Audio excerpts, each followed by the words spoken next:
and Hassan Campbell, I've been feeling real sad for that brother.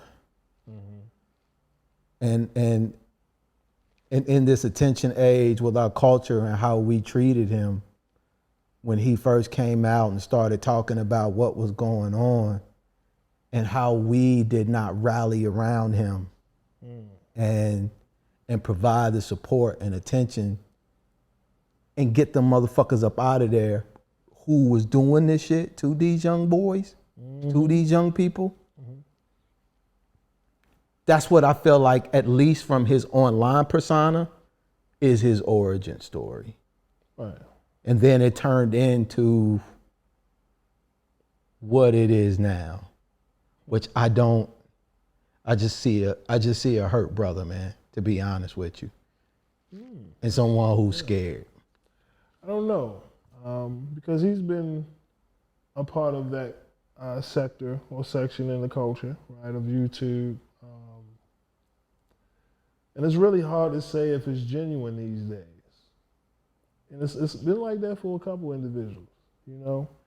Because if it's about, saving lives and preventing it from happening to others, right, with your story, that's the compensation, That's the compensation? Yes, that's the compensation. That's the reward, saving our people, because we need all the help we can get, right? However, we do understand that we got bills to pay, right? But the end game, the result must always be for the betterment of our people. And if I'm ever in a situation where I've been taken advantage of and I'm in a position to not only get justice, but to save others with my story, I'm going to take advantage of it. I'm not going to exploit the financial benefits that come behind it, And that's the whole thing, because in our community, we see it happen all the time, right? Innocent person gunned down by the cops, right? That officer gets paid leave. They say it's the taxpayers it's an endless cycle, So does the money or the fame, right, somehow heal the trauma that was, created by the attacker? That's really what it comes down to.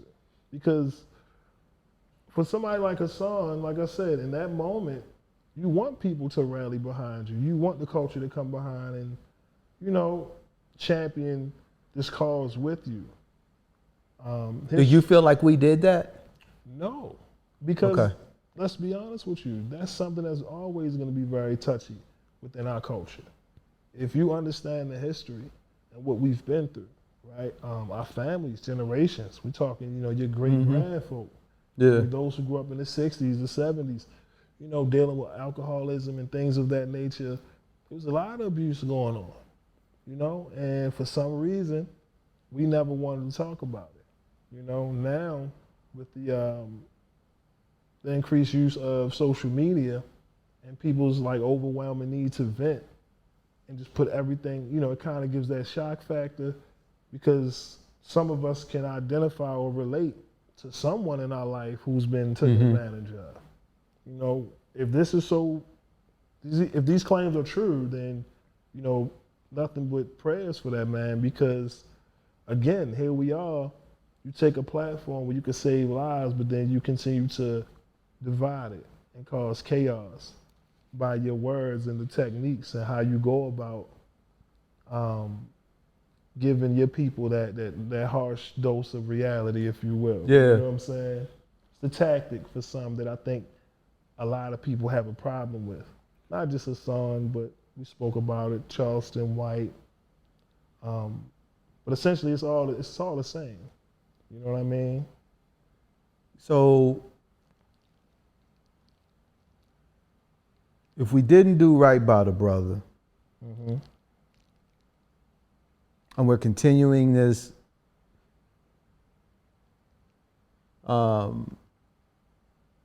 keeping all of this stuff on what's happening in the back end, how do we get to say how he responds is the wrong way or the right way. That's my, because I do believe the brother, by the way. Okay.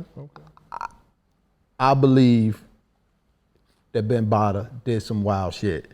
Now, there's a lot of conversations around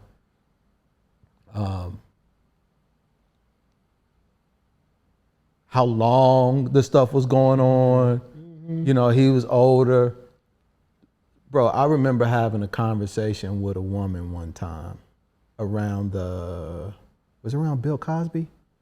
And I could not fathom how a dude could do something to a woman and the woman still goes around the dude, still interacts with him, still goes out on dates. When I shut the fuck up from having all of these opinions about, from a man's perspective, I went out and started asking some of my homegirls and some of my close friends and family members and stuff.